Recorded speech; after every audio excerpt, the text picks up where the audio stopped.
화학설비 위험 방지 기술이 되겠습니다. 연소의 3요소에 해당하지 않는 것은 71번 가연물 되죠? 점화원 있어야 되죠? 연쇄 반응 이거 관계없죠. 산소 공급만 연소의 3요소에 가연물, 점화원, 산소 공급만 이 되죠? 연쇄 반응이 답입니다. 자, 연소의 3요소 중에서 가연물이 되기 쉬운 조건 열 전도율이 작을 거, 산소의 친화력이 클 거. 산소와 친화력이 크면은 그냥 더 불이 더 잘 타는 거죠. 발열량이 클 거, 점화 에너지가 작을 거, 열 전도율이 작고 점화 에너지가 작을 거, 산소와의 접촉 면적이 클 거. 요거는 요거나 거의 같은 맥락이 되겠네요. 입자의 표면적이 클 거, 입자의 표면적이 커야 됩니다. 그다음에 넓을 거, 이게 가연물이 되기 쉬운 조건이 되겠어요. 그다음에 이제 연소의 3요소 중에서는 가연물, 그다음에 산소 공급원, 점화원. 가연물을 연소시키는데 필요한 최소 에너지가 점화원인데 여기에 해당되는 것은 전기불꽃, 정전기, 마찰열, 단열압 촉열, 화학 반응열 이런 것이 점화원에 들어가는 거죠. 산업안전보건법령에서 정한 위험물을 기준량 이상으로 제조하거나 취급하는 설비 중 특수화학 설비에 해당하지 않는 것은 이렇게 1차 시험에 잘 나오고 있고요. 2차 시험에서도 나오는 그런 내용이에요. 해당하지 않는 거, 발열 반응이 일어나는 반응장치, 특수화학 설비죠. 만약에 지문에 흡열 반응이 일어나는 반응장치, 실제로 그 지문으로 들어있어요. 그럼 그게 답이 돼요. 발열 반응은 특수화학 설비에 들어가요. 요거는 아니다. 증류, 정류, 증발, 추출 등 분리를 하는 장치, 특수화학 설비에 들어가요. 가열로 또는 가열기, 특수화학 설비죠. 고로 등 점화기를 직접 사용하는 열 교환기류, 요거는 특수화학 설비가 아니라 그냥 화학 설비. 화학 설비에 해당하는 거예요. 그래서 답은 4번이에요. 특수화학 설비에 해당하지 않는다. 자, 특수화학 설비에 해당되는 거, 요거 나왔었죠? 가열시켜주는 물질의 온도가 가열되는 위험 물질의 분해 온도 또는 발화점보다 높은 상태에서 운전되는 설비. 반응 폭주 등 이상화학 반응에 의하여 위험 물질이 발생할 우려가 있는 설비. 반응 폭주 등 이상화학 반응. 자, 특히 요거 온도가 350도 이상이거나 게이지 압력이 980 kPa 이상인 상태에서 운전되는 설비. 그래서 350도 이상 온도, 게이지 압력 980 kPa 이상, 이것만 단독으로 물어보는 그런 경우도 있죠. 특수화학 설비. 350 이상, 압력은 980 kPa 이상인 상태에서 운전되는 설비. 자, 프로판의 완전 연소 조성 농도는 요거 출제가 잘 되고 있죠. 그럼 화학 양론 농도는 이런 식으로 이렇게 출제가 잘 되죠. 그래서 프로판의 완전 연소 조성 농도 계산식 또는 화학 양론 농도 조성 농도 계산식 CST는 1 플러스 4.773 요거는 그냥 딱 외우고 있고요. 가로 n 플러스 4분의 n 마이너스 f 마이너스 2 남다 분의 100이다. 여기서 CST는 완전 연소 조성 농도, N은 탄소, M은 수소, F는 할로겐 원소, 남다는 산소의 온도수가 되죠. 근데 보통 요거는 거의 계산에 활용되지 않아요. 그래서 지금 프로판이니까 C3H잖아요. 자, 탄소는 셋, 3. 그 다음에 수소는 8. 그러니까 4분의 8이 되는 거죠. 요거는 F, 남다는 관계가 없고. 자, 요렇게 해서 분의 100을 계산하니까 4.02%가 나왔습니다. 그래서 답은 1번이 되겠어요. 자, 프로판가스의 완전 연소 반응식은 좀 외우고 있어야 된다고 그랬었죠. C3H 플러스 O2, 3CO2 플러스 4H2가 되는 거죠. 여기서 산소 몰수가 5죠. 5죠, 5.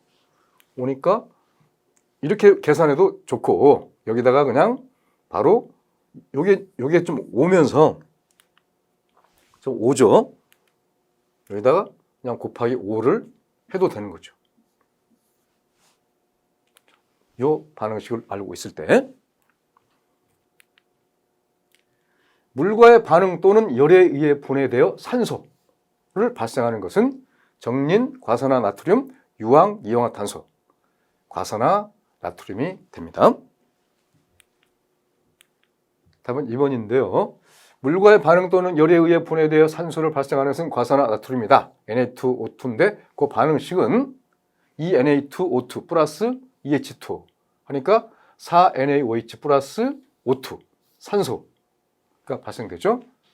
그래서 과산화나트륨은 산화제로서 여러 가지 표백에 쓰이고 분석 시약으로도 사용되죠. 위험물 안전관리 법령상 제3류 위험물이 아닌 것은 황아린, 금속 나트륨, 황린, 금속 칼륨. 황아린이죠. 황아린. 황아린은 위험물 안전관리법 법령상 제2류 위험물에 해당합니다. 황아린은. 그래서 제2류 위험물은 우리가 가연성 고체라고 하는데 여기 해당되는 것은 황아린, 철분, 정린, 황아린, 정린, 철분, 마그네슘, 그다음에 유황, 인화성 고체, 금속분, 여기 해당되는 것은 가연성 고체, 2류 이온물이 되겠어요. 3류 이온물은 자연 발화성 및 금수성 물질이 되는데 여기 해당되는 것은 나트륨, 황린, 칼륨, 알킬리튬, 알칼리 금속, 칼륨 및 나트륨은 제외한다. 여기 지금 이쪽에 있으니까 여기서는 알칼리 금속에서는 제외한다는 거예요.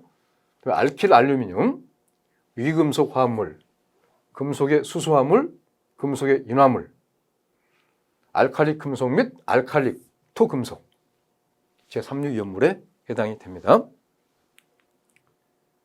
환풍기가 고장을 난 장소에서 인화성 액체를 취급할 때 부주의로 마개를 막지 않았다. 여기서 작업자가 담배를 피우기 위해 불을 켜는 순간 인화성 액체에서 불꽃이 일어나는 사고가 발생하였다.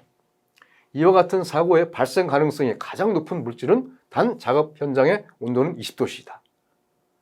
글리세린, 중유, 디에틸 에테르, 경유, 디에틸 에테르가 됩니다. 디에틸 에테르는 특수 인화물에 속하면서 이런 내용에서 지금 가장 발생 가능성이 높은 사고의 발생 가능성이 높은 물질이 되겠어요. 사고의 발생 가능성이 가장 높은 물질은 디에틸 에테르다. 반응식은 C2H5OC2H5이다. 디에틸 에테르는 인화성과 휘발성을 띠는 무쇠의 액체로서 특수 인화물에 분류가 되죠. 유해물질의 농도를 C, 노출 시간을 T라 할 때 유해물 지수와의 관계인 하버의 법칙을 바르게 나타내는 것은, 자, 하버의 법칙은 K 이꼬르 C 곱하기 T가 돼요. 유해물질의 농도 곱하기 노출 시간 T. 이게 하버의 법칙입니다. 3번. 하버의 법칙은 다음과 같이 나타낸다. K 이꼬르 C 곱하기 T. K는 유해물 지수를 말하고 C는 유해물질의 농도, T는 노출 시간이 됩니다. 20도씨인 1기압의 공기를 압축비 3으로 단일 압축하였을 때 온도는 단 공기의 비열비는 1.4이다. 온도는 하면서 지금 섭씨로 지금 물어보는 그런 문제가 되죠. 이 문제도 이렇게 가끔 출제가 되고 있는 문제네요. 그래서 단일 압축 시 공기의 온도를 구하는 식은 T2 이꼬르 T1, P1분의 P2 R 분의 R-1이 됩니다.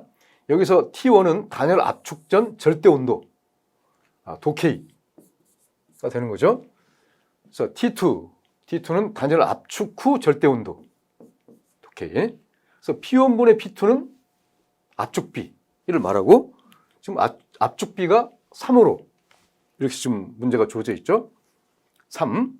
그 다음에 R은 비열비가 됩니다. 그래서 이 비열비는 1.4로 주어져 있죠. 그래서 요 식에다 대입시키니까, 자, T1은 단열 압축 전 절대 온도인데 20도씨인 일기압이니까 20도씨. 요게 지금 T1이 되는 거예요.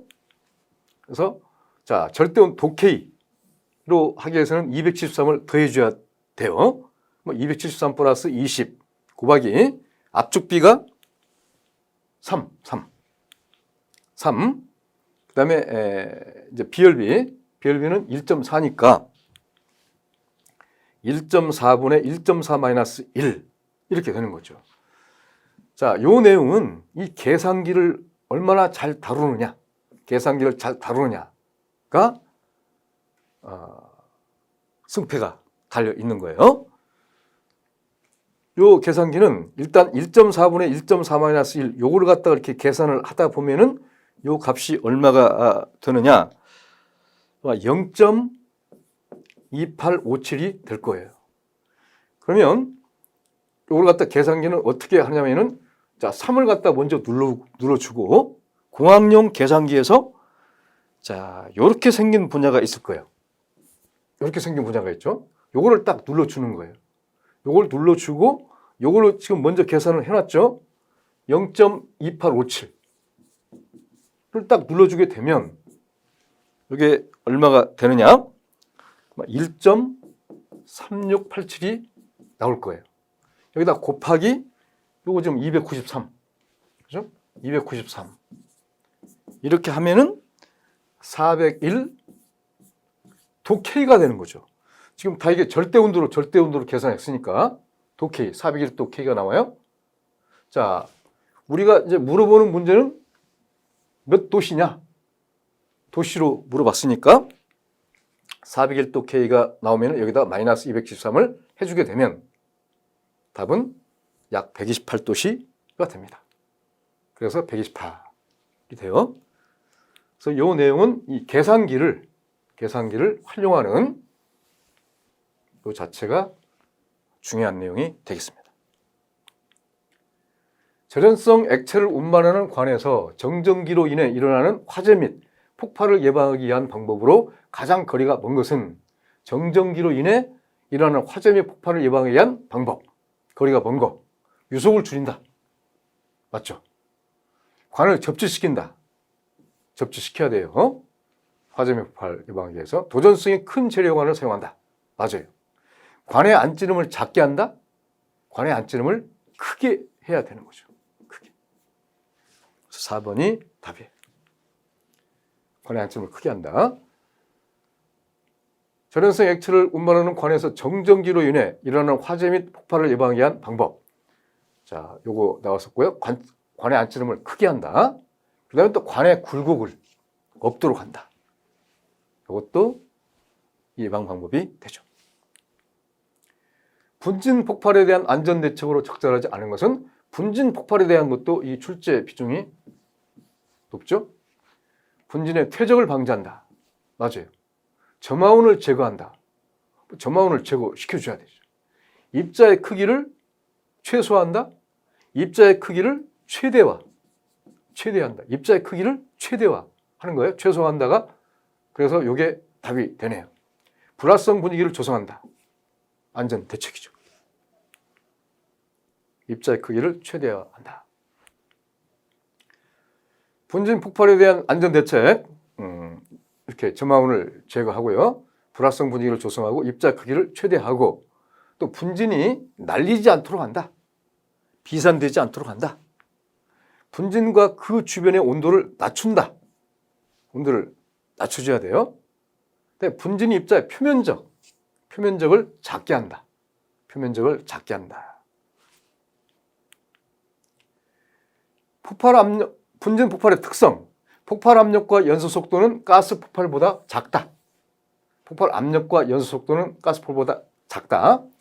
가스 폭발보다 연소 시간이 길고 발생 에너지가 크다. 에너지는 크다. 화염의 파급 속도보다도 압력의 파급 속도가 크다. 불완전 연소로 인한 일산화탄소 등 가스 중독의 위험성이 크다. 그렇죠? 이 분진 폭발의 특성, 여기에 또 아주 출제 비중이 아주 높아요.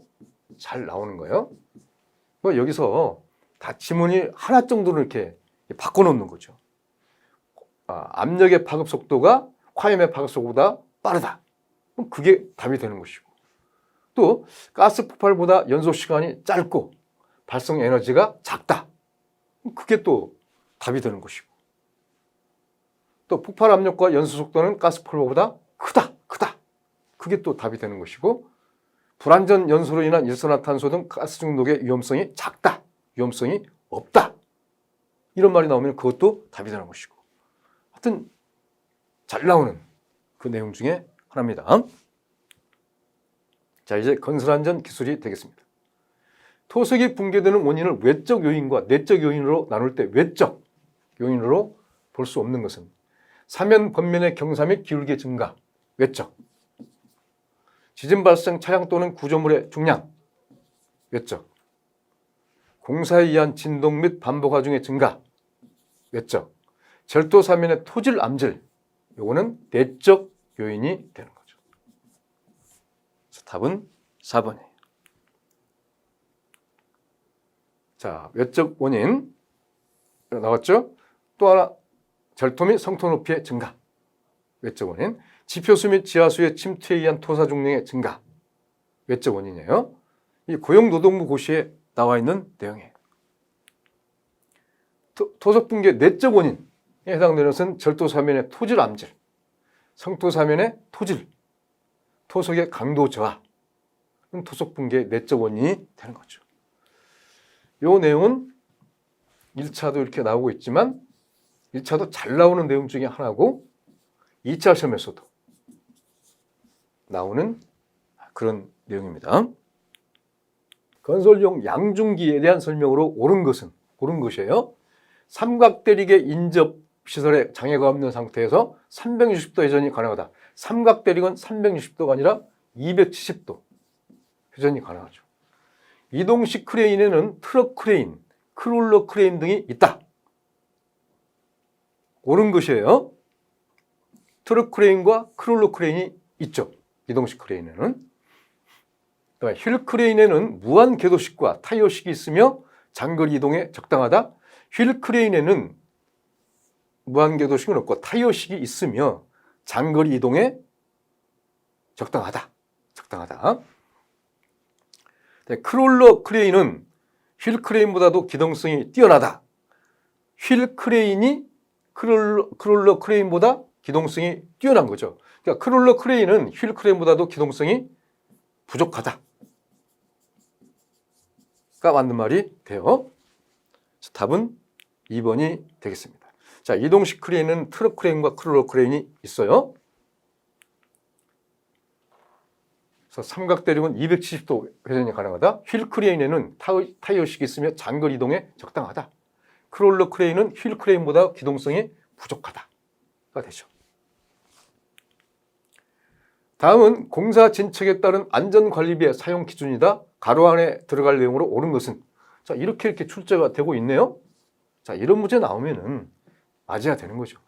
공정률이 50% 이상 70% 미만일 때는 50% 이상, 70% 이상 90% 미만일 때는 70% 이상, 90% 이상일 때는 90%. 자, 이렇게도 출제가 되고 있지만 지금 공정률이 65%이다. 안전관리비의 사용 기준으로 옳은 것은 뭐냐? 65%도 이 속에 들어가니까 답은 50% 이상이 되겠죠. 또는 공정률이 현재 80%이다. 안전관리비의 사용 기준으로 옳은 것은 뭐냐? 이때는 답이 70% 이상이 답이 되겠죠. 이렇게도 출제가 잘 되고 있어요. 답은 3번. 거푸집 동발이 조립도에 명시해야 할 사항과 거리가 가장 먼 것은 조립도예요. 작업 환경 조건? 이거 관계없죠. 부재 재질, 단면 규격, 설치 간격, 이게 조립도에 들어갈 내용이죠. 조립도에 명시할 사항으로는 부재 재질, 그다음에 단면 규격, 설치 간격, 또 이음 방법이 있죠. 있으며 작업 환경 조건은 관계가 없다. 이음 방법이 또 하나 더 있네요. 굴착 공사 시 안전한 작업을 위한 사질 지반의 굴착면 기울기와 높이 기준으로 고른 것은, 요 내용은 굴착 공사 표준 안전 작업 지침 고용노동부 고시에 나와 있는 거예요. 자, 사질 지반의 굴착면 기울기는 1대 1.5 이상. 높이 기준은 5m 미만으로 고시 기준에 들어 있습니다. 답은 1번이에요. 1대 1.5 이상, 높이 기준은 5m 미만이다. 철골 공사 시 도계의 위험이 있어 강풍에 대한 안전 여부를 확인해야 할 필요성이 가장 높은 경우는, 이것도 출제가 잘 되는 내용이죠. 가장 높은 경우에요. 연면적당 철골량이 일반 근무보다 많은 경우, 이럴 때는 뭐 확인해야 할 필요성이 적은 경우죠. 높은 경우가 아니라 낮은 경우. 기둥에 H형을 사용하는 경우, 이때도 필요성이 낮은 경우.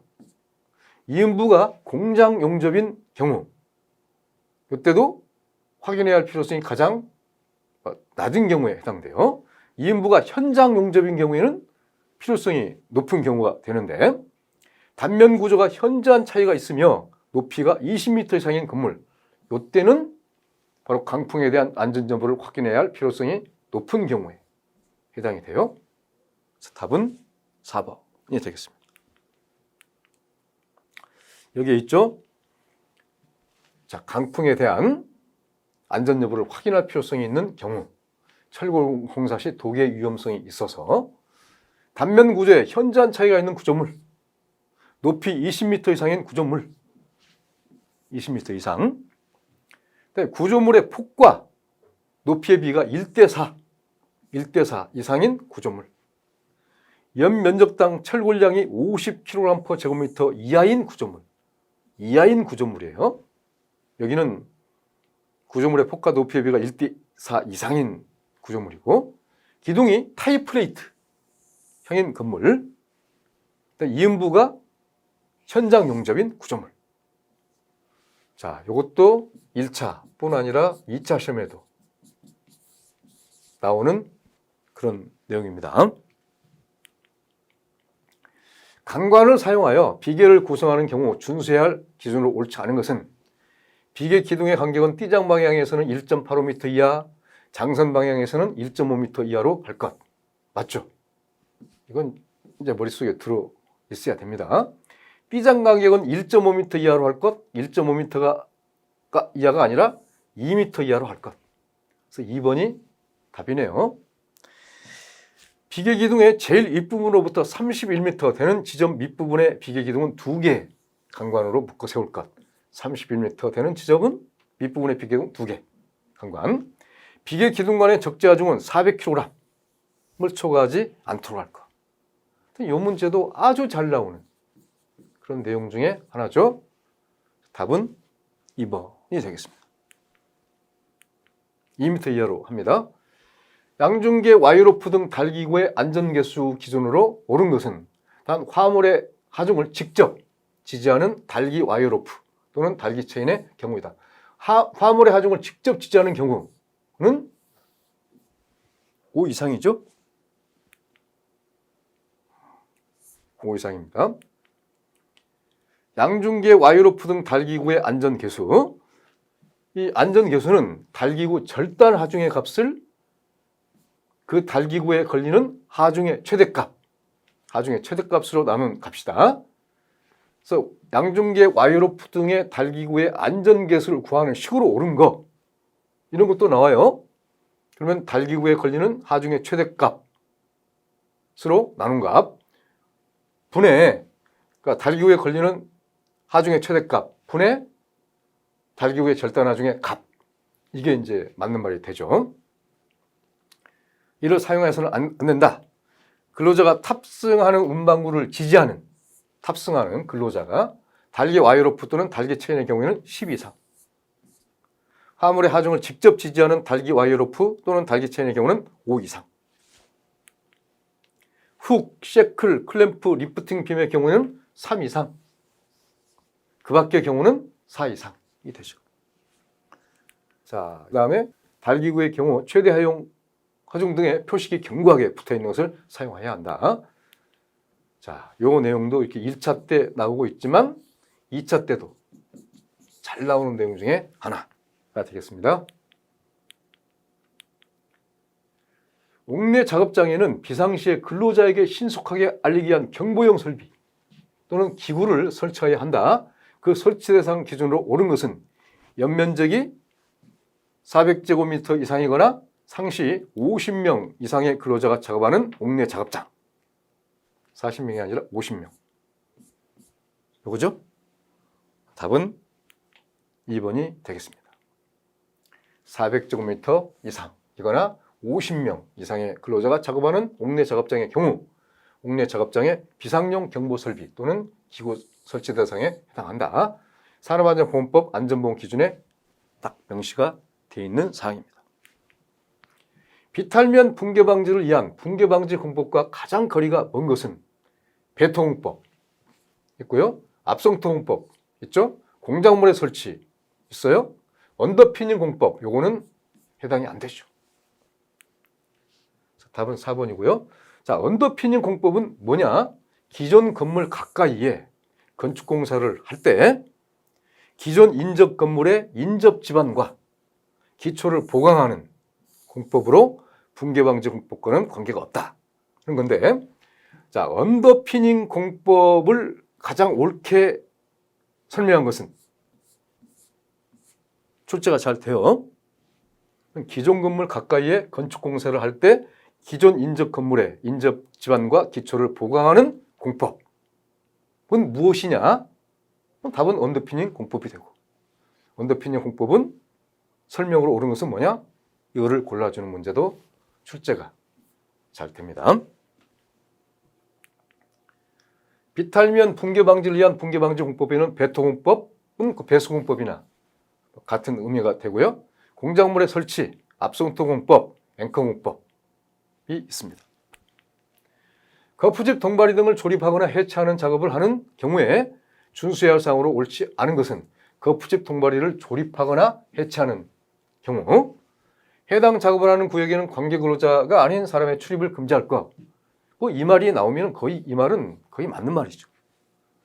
B는 그 밖의 기상 상태 불안정으로 날씨가 몹시 나쁜 경우에는 그 작업을 중지할 것. 이것도 당연한 그런 말이고 맞는 말. 재료, 기구 또는 공구 등을 올리거나 내리는 경우에는 근로자가 서로 직접 전달하도록 하고 달줄, 달포대 등의 사용을 금할 것, 사용을 하도록 할 것, 하도록 할 것. 꼭 이렇게 요 지문이 잘 나오죠? 사용을 금할 것이니까 틀린 거예요. 사용하도록 할 것. 낙하 충격에 의한 돌발적 재해를 방지하기 위하여 버팀목을 설치하고 거푸집 동바리 등을 인양 장비에 매단 후에 작업을 하도록 하는 등 필요한 조치할 것. 맞는 말. 그래서 답은 3번이 되겠습니다. 재료, 기구 또는 공구 등을 올리거나 내리는 경우 근로자 하여금 달줄, 달포대 등에 사용하도록 해야 된다. 철근의 가스절단 작업 시 안전상 유의해야 할 사항으로 옳지 않은 것은 가스절단 작업이에요. 작업장에는 소화기를 비치하도록 한다. 그죠? 화재에 대비해서 소화기를 비치하도록 하고 호스 전선 등은 다른 작업장을 거치는 곡선상에 배선해야 한다. 곡선상의 배선이 아니라 직선 상에 배선해야 한다가 옳은 내용이에요. 그래서 이게 답이 되겠습니다. 전선의 경우 피복이 손상되어 있는지를 확인해야 한다. 그래야 합니다. 호스는 작업 중에 겹치거나 밟히지 않도록 한다. 맞는 말이죠. 그래서 답은 2번이 되겠습니다. 여기 있죠? 직선상에 배선해야 한다. 호스 전선 등은. 터널 등의 건설 작업을 하는 경우에 낙반 등에 의하여 근로자가 위험해질 우려가 있는 경우 그 위험을 방지하기 위하여 취해야 할 조치와 거리가 먼 것은 터널 등의 건설 작업. 이것도 아주 출제 비중이 높은 내용. 터부록 첫 글자 따가지고 터부록, 터널지 보공의 설치, 부석의 제거, 로포트 설치, 산소의 측정 아니죠? 이거 2차 시험에서도 잘 나와요. 터널지 보공 설치, 부석의 제거, 로포트 설치. 4번입니다. 철골 공사 중 트랩을 이용해 승강할 때 안전과 관련된 항목이 아닌 것은 수직구명줄, 수평구명줄, 이건 없어요. 수직구명줄은 있는 거죠. 그다음에 젬줄, 추락방지대. 이거는 철골 공사에서 트랩을 이용할 때, 승강할 때 안전과 관련된 사항이 돼요. 이건 관계가 없어요. 수평구명줄은. 그래서 1번이 답이 됩니다. 철골 공사 중 트랩을 이용해 승강할 때 안전과 관련된 항목, 수직구명줄.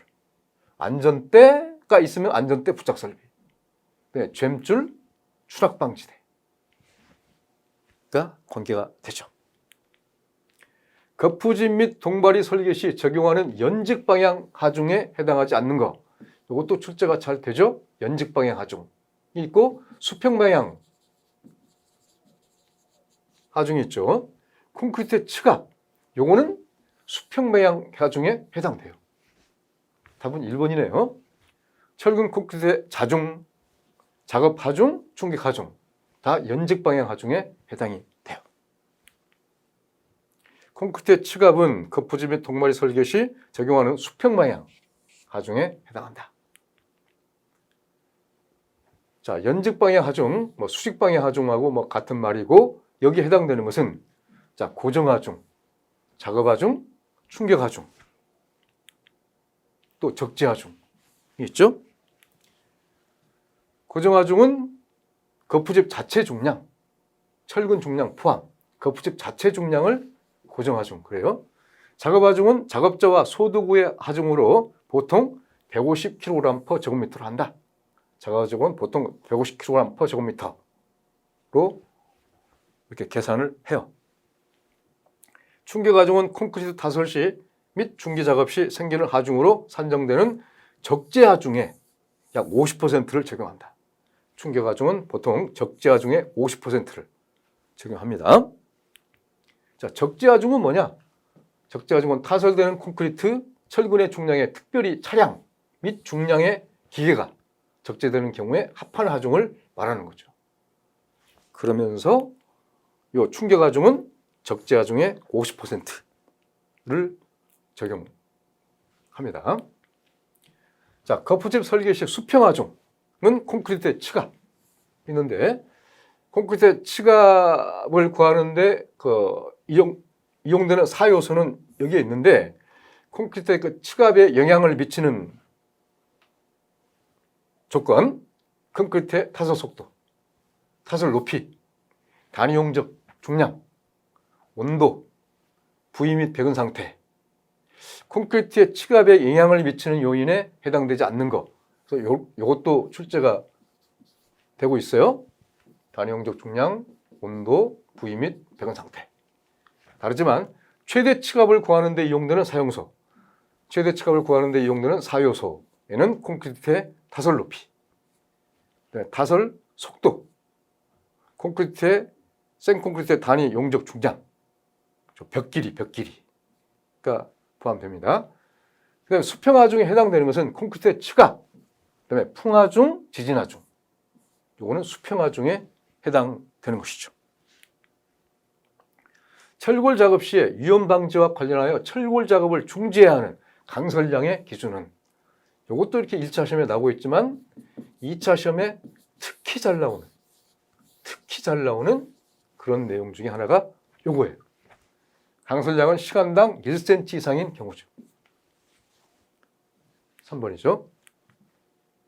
악천후 시 철골 작업을 중지하는 기준. 이건 정확히 중간식으로 쓸 수 있어야 되겠네요. 강설량은 1cm/hour 이상, 그러니까 시간당 1cm 이상. 강우량은 1mm/hour, 시간당 1mm 이상. 풍속은 10m/s, 초당 10m 이상이 철골 작업 중지 기준이죠. 강설량 가구량은 1cm 1mm, 풍속은 10m. 요거는 두 개는 아우어인데, 강설량 가구량 아우어인데 요거는 세크가 되는 거죠. 굴착공사의 경우 유해위험 방지계획서 제출 대상의 기준으로 오른 것은 너무너무 출제가 잘 되고 있는 그런 내용. 1차뿐 아니라 2차 다 관계가 되는, 2차 때도 아주 잘 나오고 1차 때는 아주 내가 보통 5개까지 쳤었죠? 이건 7개 칠까요? 한 8개 쳐도 막 되는 잘 나오는 단골 문제가 이 문제예요. 옳은 것이에요. 이제 굴착공사만 지금 물어보네요. 굴착공사는 깊이가 10m 이상. 그죠? 3번이 답이 되겠습니다. 10m 이상인 굴착공사의 경우 유해방지계획서 제출 대상이 됩니다. 건설업종 유해방지계획서 제출 대상, 지상 높이가 31m 이상인 건축물 또는 인공구조물의 건설 개조 또는 해체공사, 연면적이 3만 제곱미터 이상인 건축물의 건설 개조 또는 해체공사, 최대 지간 길이가 50m 이상인 다리의 건설 등 공사, 터널 건설 등의 공사. 다리 건설은 50m 이상인데 최대 지간 길이가 터널 건설 등의 공사는 이 길이에 관계없이 무조건 제출 대상이 되죠. 다목적 댐, 발전용 댐 및 저수용량 2천만 톤 이상의 용수 전용 댐, 지방 상수도 전용 댐 건설 등의 공사, 깊이가 10m 이상인 굴착공사, 연면적 5,000제곱미터 이상의 시설로서 다음에 어느 하나에 해당되는 시설의 건설 개조 또는 해체공사, 문화 및 집회시설, 단 전시장 및 동물원, 식물원은 제외한다. 판매시설, 운수시설, 고속철도의 역사 및 집배송시설은 제외한다. 종교시설, 의료시설 중 종합병원, 숙박시설 중 관광 숙박시설, 지하도 상가, 냉동, 냉장창고 시설. 비계의 높이가 2m 이상인 작업장소에 설치되는 작업 발판의 구조에 대한 기준으로 옳지 않은 것. 작업 발판 구조예요. 작업 발판의 폭은 40cm 이상으로 할 것. 맞죠? 발판 재료 간의 틈은 5cm 이하로 할 것이 아니라 3cm 이하로 할 것이죠. 그래서 2번이 틀렸고 답이에요. 작업 발판 재료는 뒤집히거나 떨어지지 않도록 둘 이상의 지지물에 연결하거나 고정시킬 것. 둘 이상이니까 맞죠? 작업 발판을 작업에 따라 이동시킬 경우에는 위험 방지에 필요한 조치를 할 것. 맞죠? 3번 가지고 답이 결정되는 문제도 잘 나오고 있죠? 작업 발판 재료는 뒤집히거나 떨어지지 않도록 하나 이상의 지지물에 연결하거나 고정시킬 것. 그런 말이 나오면은 답이죠. 틀리는 말이죠. 고소 작업대를 사용하는 경우 준수해야 할 사항으로 옳지 않은 것은 안전한 작업을 위하여 적정 수준의 조도를 유지할 것. 맞죠? 전로에 근접하여 작업을 하는 경우에는 작업 감시자를 배치하는 등 감전 사고를 방지하기 위한 필요한 조치를 할 것. 맞죠? 작업대 붐대를 상승시킨 상태에서 탑승자는 작업대를 벗어나지 말 것. 맞죠? 전환 스위치는 다른 물체를 이용하여 고정할 것. 전환 스위치는 다른 물체를 이용하여 고정하지 말 것. 고정하지 말 것이 맞는 말이에요. 그래서 4번이 틀렸어요. 전환 스위치를 다른 물체를 이용하여 고정하는 것은 고소작업대 사용 시 준수사항에 해당하지 않는다. 고정하지 말 것이에요. 그래서 고소작업대를 사용하는 경우 준수해야 할 사항, 요거 나왔고요. 요것도 나왔었고, 자, 작업자가 안전모, 안전대 등의 보호구를 착용하도록 할 것. 요것도 있네요. 관계자 유해 사람이 작업구역 내에 들어오는 것을 방지하기 위하여 필요한 조치를 할 것. 이 내용도 있습니다. 계단에 개방된 측면에 근로자의 추락 위험을 방지하기 위하여 안전 난간을 설치하고자 할 때 그 설치 기준으로 옳지 않은 것, 안전 난간이에요. 안전 난간은 상부 난간대, 중간 난간대, 발끝막이판 및 난간 기둥을 구성할 것. 맞죠? 요 내용도 주관식으로 쓸 수 있도록 해줘야 되겠고요. 안전 난간의 구성 요소를 4가지 쓰시오. 이거 쓰면 되는 건데 상부 난간대, 중간 난간대, 발끝막이판, 난간 기둥 이렇게 2차 시험에서도 나오고 있고 1차 시험에서는 안전 난간의 구성 요소에 해당되지 않는 것은 뭐냐? 이렇게도 물어봐요. 발끝막이판은 바닥면 등으로부터 10cm 이상의 높이를 유지할 거. 맞죠? 난간 기둥은 상부 난간대와 중간 난간대를 견고하게 떠받칠 수 있도록 적정한 간격을 유지할 거. 맞죠? 난간대는 지름 3.8cm 이상의 금속재 파이프나 그 이상의 강도가 있는 재료일 거. 3.8cm가 아니라 2.7cm 이상의 금속재 파이프나 그 이상의 강도가 있는 재료일 것이 맞는 건데 3.8이니까 틀렸네요. 답이에요. 난간대는 지름 2.7cm 이상의 금속재 파이프나 그 이상의 강도가 있는 재료여야 한다. 자, 안전 난간에 대한 것도 이렇게 출제가 잘 되고 있으니까 다시 한번 이렇게 정리를 했어요. 계속 나왔던 것이고요. 그 다음에 자, 요거 상부 난간대와 중간 난간대는 난간 길이 전체에 걸쳐 바닥면 등과 평행을 유지할 것이고 2.7cm 이상은 조금 전에 했었던 내용이고요. 자, 안전 난간은 구조적으로 가장 취약한 지점에서 가장 취약한 방향으로 작용하는 100kg 이상의 하중에 견딜 수 있는 튼튼한 구조일 것. 안전 난간은 100kg 이상의 하중에 견딜 수 있어야 되겠습니다. 상부 난간대는 바닥면 발판 또는 경사로의 표면으로부터 몇 cm 이상, 90cm 이상 지점에 설치하고 90cm 이상만 물어보는 경우도 많죠. 상부 난간대를 120cm 이하에 설치하는 경우에는 중간 난간대는 그러니까 120cm 이하에 설치하는 경우에는 중간 난간대를 설치하는 거죠. 상부 난간대와 바닥면 등의 중간에 설치하여야 하며 120cm 이상 지점에 설치하는 경우에는 중간 난간대를 2단 이상으로 균등하게 설치하고 자, 요것도 출제가 된 적이 있어요. 자, 안전 난간 중에서 중간 난간대를 2단 이상으로 해야 되는 경우는 어느 때인가? 120cm 이상. 요걸 답으로 고르는 요 문제도 출제가 됐어요. 균등하게 설치하고 난간의 상하 간격은 6cm 이하. 2단 이상으로 할 때 그 상하 간격은 60cm 이하가 되도록 할 것이 있습니다. 여기까지 하겠습니다.